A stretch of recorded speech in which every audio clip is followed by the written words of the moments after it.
dear friends, today is May Day, May 1st, 2018. So welcome to the Current Affairs Daily for the Prelims brought to you by Ekam IAS. Today we are going to have much of static topics. So this will be a revision of your polity and some other geographic topic also, nothing much new about anything. So take it as a revision of your polity topic. You have Central Administrative Tribunal. So along with this, learn State Administrative Tribunal also. Public Credit Registry is already there in the economy topic, something initiative by RBI. Sansad Adarsh Gram Yojana. Since we are civil service aspirants, we must know these kind of schemes. Lake Victoria is a geographic topic. We have seen it in Tanzania last time. I will show a map. Just a few facts about Lake Victoria and Deen Dayal Upadhyay Gram Jyoti Yojana. Again, that is a scheme which is for rural electrification. So this is already taken topics in many videos or many sessions. So this is just a revision today. Anyways, we will move on to the first one, Deen Dayal Upadhyay Gram Jyoti Yojana. Yes, it is for rural electrification, to providing round the clock electricity to rural areas. So that all the the households, including the agriculture consumers as well as the normal households, can have good feeder separation. So to have an uninterrupted power supply, that is a main aim of this. So the last village to be electrified under this scheme, Leisang village, located in the Senapati district of Manipur, northeast, is very important. Any place in prominence of something of northeast, any state or any of the 7 sisters plus Sikkim, if any name comes, any tribe, any festival. Yesterday we have seen Shiruli festival of Manipur. Same way, anywhere you see the northeast, you have to remember it. You have to place that map of northeast and have an idea about which state it is or which tribe it is, or like that. So the last village to be electrified under this scheme is Leisang village. It is in Manipur actually. So we know about the Gram Jyoti Yojana. This was it is a flagship program of Ministry of Power, and it was launched by Pradhan Mantri Narendra Modi. And what was it? It was for the rural electrification, so that entire villages will be covered to get this electricity, uninterrupted electricity connections. So the scheme designed to provide continuous power supply to rural India. There are focus areas also under this feeder separation. Now, feeder separation means we need household as well as agriculture purpose. Like we have the electric pump. Many good very large field areas, agriculture areas need bigger pumps and all those techniques of spraying fertilizers or pesticides, etc. So it need electricity anyways for cold storage, etc. So for agriculture and rural household, we separate the the power distribution. That term is called feeder separation. So for agriculture there will be a different pricing, and for rural households there will be a different pricing. Just like we have the homes as well as we have the fields. So fields, there will be different power connection, different price rating per unit, amount will be less. Strengthening of sub-transmission and distribution infrastructure, obviously that should be a focus area, because transmission is one of the crucial thing where electricity is concerned. Metering at all levels in rural areas, that is also yes. Metering is a way where they will be given electric meter. Latest one is electronic meter, which will it will record our usage, so that we can billing will be done based on that. We have the net metering. Net metering is a recent topic. It was there in the 2016 prelims also. Net metering is related to what? It is something related to solar power generation in the households. So if we have a solar rooftop panel, a photovoltaic panel on our home, which adds electricity to our normal electricity distribution, so we can use that solar electricity.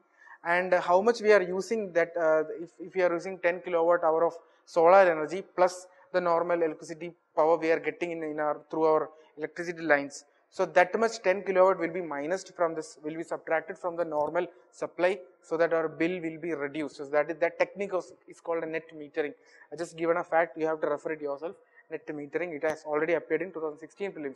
So the main features is 24/7 power to rural and adequate power to agriculture consumers. Really, is it 24/7? Is it really being implemented? What is the status of that? Learn for the mains.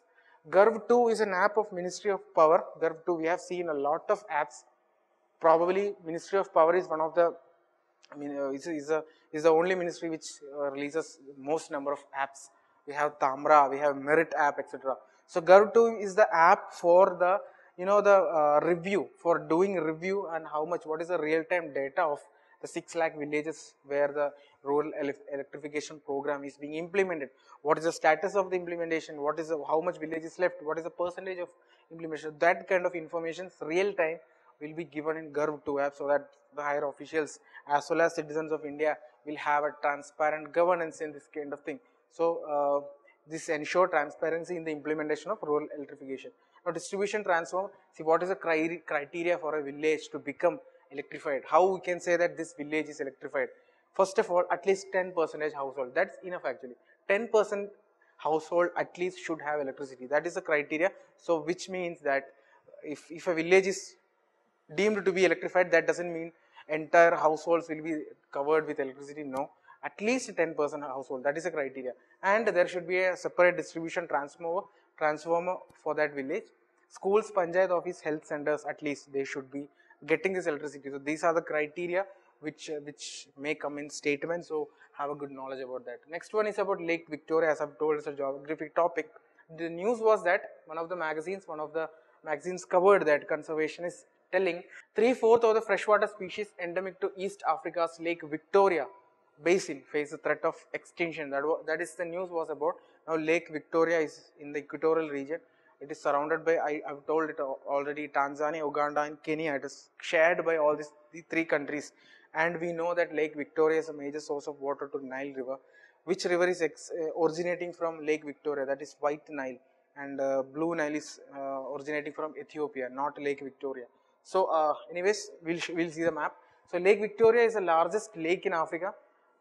And it is the largest tropical lake in the world. So tropically seeing, which passes through the equator, this one is the largest one. So largest tropical lake in the world, and this lake was named after Queen Victoria because it was a Briton who explored it and given name to this Queen Victoria. So second largest freshwater lake by surface area again. First one is Lake Superior of North America, and this is the second largest freshwater lake, which is the largest freshwater lake of India. Find it out. Just have this kind of revisions. Whenever you learn something of the world, you learn something of India also, geography wise. So located along the equator and borders the countries of Uganda, Kenya and Tanzania, as I have told. And two rivers are originating from this Lake Victoria, White Nile and Katonga River. And many rivers are there which flows into this lake, which provides much of the water. So the main river, the biggest river that flows into the lake is Kagera River. Kagera River flows into the lake, and Katonga and White Nile flows outside, originates from this. And the main source of water is heavy rainfall because it is equatorial region plus this Kagera River and many such rivers. So let's have a look at the map. See, this is the Lake Victoria. We have Kenya, Uganda and Tanzania. It is covered in between, it's sandwiched in between these three countries, and we can see Nile, White Nile emerging from this, and we can see Kagera left side. We can see from the western side it emerges into this Lake Victoria, and as well as some of the topics you have to know. We have already seen about Ethiopia and Nile River, two tributaries of Nile River, White Nile plus Blue Nile. Blue Nile originates from Ethiopia, White Nile originates from Lake Victoria. So Africa is very important. We have the India-Africa Summit 2015 that is already being asked. In 2016 or 17 it is already asked. Now what kind of questions we may expect from Africa? These kind of questions are there. Some more deeper questions we may expect. So have a good knowledge about a map of Africa. Okay. Next is about Sansad Adarsh Gram Yojana, one of the simplest topics today. Rural development program, it is under the ministry. Each MP will be given each village. That is the main idea of this. See, MP will take the responsibility of developing physical and institutional infrastructure in 3 villages. That is the first target, first phase, 3 villages. So each MP will get 3 villages, and that village should be developed infrastructure wise, socio-economic wise, education wise, literacy wise and health wise, etc. So it's an overall integrated development of a village in all the sectors by 2019 is a target they are given. Now the target is to develop 3 Adarsh Gram by March 2019. Later, after the first phase accomplishment, we can see 5 such Adarsh Grams will be selected, and that target will be given to 2024. So see, 2029 our government will end, Lok Sabha election will come. Again the next election will come in 2024. So that way we can see each MP will have a tenure up to 2019 this time. So after the election again 2024, 5 years. So like that you can remember the target. 19 and 2024 is the second phase. Launched by PM of India Narendra Modi on the birth anniversary of Jayaprakash Narayanan, not Mahatma Gandhi, Jayaprakash Narayan, October 11th, 2014. Just after they came into the power of India government, this was one of the flagship programs, Sansad Adarsh Gram Yojana.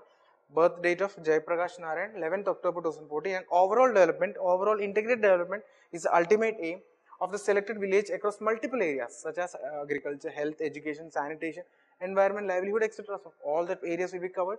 You cannot eliminate if any different sectors are asked which all are there under Sansad Adarsh Gram Yojana. We can't eliminate. Almost everything will be there. So D will be the answer. 1, 2, 3. District collectors will carry on the ground level survey. So they are the the persons who directly link to the people or to the village. Next news is about public credit registry. This is also again an economy static topic, but recently always seen in the news. Reserve Bank had earlier formed a task force to provide a roadmap for the development of public credit registry. Now we all know about the NPA problem. We all know about the tin balance sheet problem. We all know about the bad loans. These are the economy terms we often see in every week by week. So we have many. Our government have done many initiatives to curb this NPA problem from India, bad loan problems in India, which ultimately is a hindrance to investments. See, we have what kind of a problem our economy faces recently or in recent years is private investments. We don't have private investments as we have expected, especially after the 2008 crisis. Private investments have gone down, but FDI is going up, but private investments inside India, domestic investment is less. So why? Because we can't trust a bank or we can't trust the banking system because of this bad loan. So they say, economists say that these kind of reasons, bad loans, NPA, etc. are hindrance to overall growth of our economy. So we have many initiatives, many rules, orders, etc., code, act, etc. to curb NPA overall. Even last year's economic survey and this year's economic survey particularly focuses on bad loan issue. We have separate chapters on that. So bankruptcy code, Indian Bankruptcy Board of India, IBBI, etc. are main institutions. We have the asset reconstruction companies, asset resolution companies are there. We have the SURFACE Act. So all this comes under the heading eradication of NPA or eradication of bad loans. Public credit registry is such kind of thing. It is nothing but bank or the central bank, RBI, can know. It is a database actually. It's a very big database where RBI can know that which part of the country or which kind of banks or which all banks are having stressed loans or bad loans, etc. So all the credit information of the Indian banking system will be available in this public credit registry. Now the term registry means that can be some kind of a database, directory, registry, a database, library, etc., depository. All these kind of things are denoting a database, a big collection of things. So it is, what is it? It is a database of credit information for India. It captures credit data on all kinds of loans, good or bad or stressed or healthy, helping in improving assessment of credit risk by the banks. Early detection of non-performing NPAs and to improve recovery of loans. So that is the main aim. See, read these two sentences together.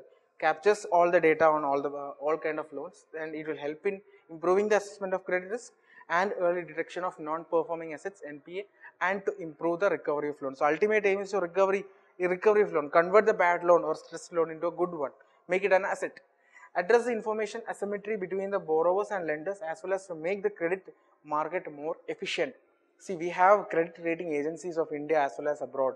We know about Moody's chart. We know about not Moody's chart, Moody's, S&P, etc. India also we have CRISIL, CIBIL, Equifax, Experian, and CRIF, etc. So what it is denoting healthy credit market. If we have healthy credit market, that means loans will be available transparently, easily, with lesser interest, reasonable interest. So wherever we see credit market is declining or an unhealthy credit market, that means our banking system is facing problem. So recently, now at present, we have that kind of a problem. Credit system is not that much faring good in our economic system or a banking system. So that will it will address the information asymmetry between borrowers and lenders as well as to make the credit market more efficient. These kind of statements will see hard. It will be seen by you. I mean, all of us as very hard statements. It is, we can't judge anything. No, but mostly that will be correct. Actually, these kind of statements are the definitions for or benefits of these kind of initiatives. So it will help the RBI in understanding if the transmission of monetary policy is working or not. A monetary policy committee, again initiative by recently by our government. We earlier RBI governor used to set the policy targets. What is the repo, what should be the repo rate, or what should be the bank rate, etc. Now a committee, monetary policy committee, 3 members will be from RBI, 3 members from the government of India will be performing, and they will on the basis of consensus they will set targets for policy, monetary policy. Next one is about Central Administrative Tribunal. Nothing, again a polity topic, purely polity topic. The news was that Hyderabad bench of Central Administrative Tribunal came to rescue of a visually impaired candidate of civil service examination. He had acquired rank in 2016 the civil service examination, but he did not get the suitable post. So he went to the Administrative Tribunal, and they came to help. They directed the government to give a suitable post to this candidate based on his rank of 2016. The news is not important, but have a revision of CAT. CAT is for the adjudication of disputes with respect to recruitment, not just service, recruitment and conditions of service. So both recruitment as well as conditions of service of persons appointed by the public services. Now this is done in the persons of amendment of Constitution of India by Article 320A specify that there shall be a Central Administrative Tribunal for the dispute resolution of public servants of India. So two things, CAT, Central Administrative Tribunal, is for the jobs or the post appointed by the central government, union government, just like all India services. If civil service is passed, then all those comes under the central. We can directly go to the CAT and we can file petition. What is the problem? They will have a verdict will be given, of which appellate jurisdiction goes to High Court, not Supreme Court. So first we can go to the Central Administrative Tribunal, then an order will be given or a verdict will be given. For that, if we need appeal, then go to the High Court, not Supreme Court. After that, we can go to the Supreme Court. So which is a jurisdiction? Any member of All India Service, a person appointed by to any civil service of the union or any civil post under the union, and a civilian appointed by any defense service or a post connected with defense, but civilian post, not the military force. The army, the major force, will be dealt by their own court, defense court, but civilian appointed, a civilian, just like a procurement officer, a purchasing officer, anyone who is appointed as a civil post inside this defense can be treated under this, have a jurisdiction under this Central Administrative. Now appeal is directly to High Court, not to Supreme Court. And one more thing, State Administrative Tribunal, learn the functions. It is particularly for the post or the public servants under the respective state government, not central government. So central government, Central Administrative, state government, State Administrative Tribunals. Polity topic, chapter number 60, I think, revise it. So I'm winding up here. Study well, one more month, exactly 1 month now. It's time to revise. And I've told you yesterday itself, make compilations. This is the time that you make compilations of. Yesterday I've told about festivals. Same way you can have appointments, you can have many other posts, a new post created. Economic topics like this, a new one like MCLR. Last year there was MCLR, marginal cost based lending rate, like that. So these are new topics that you have to compile now. All the 12 months Yojanas, Kurukshetras and current affairs modules that we are taking. It is time to work hard. 30 days more. So have a nice day. Study well. Thank you.